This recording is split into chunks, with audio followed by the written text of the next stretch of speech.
Today I'm reviewing the Mantis V2 gaming desktop, the configuration with the RTX 5080, 16-core Ryzen 9 9950x3D, 96GB of DDR5 RAM and a 4TB Gen4 NVMe SSD.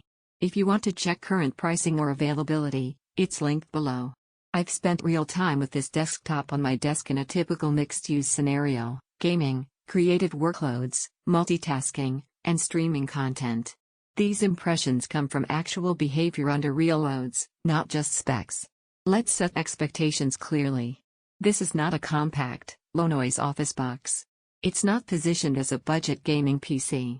It's a high-performance, enthusiast-class desktop built to serve demanding workloads and gaming at higher resolutions.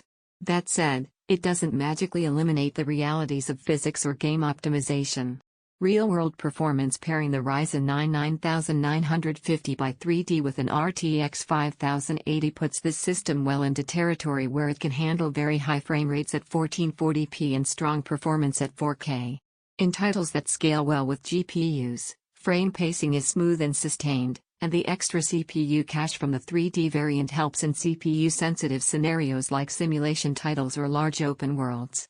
In competitive esports titles, this configuration delivers headroom beyond what most gamers will need. Frame rates are consistent with minimal dips even in hectic scenes.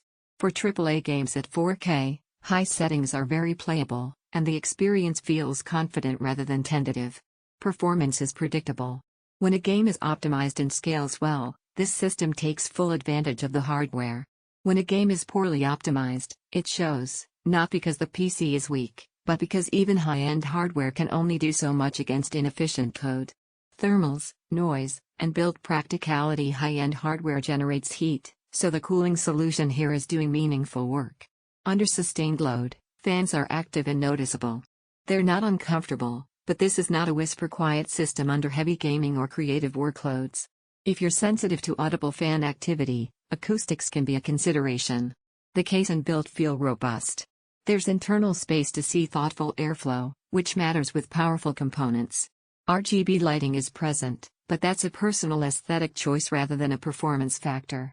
It's there if you like it, unobtrusive if you don't.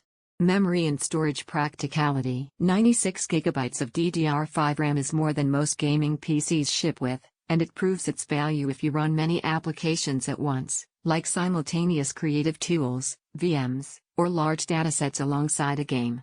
For strictly gaming use, anything above 32 to 64 GB isn't going to change frame rates much.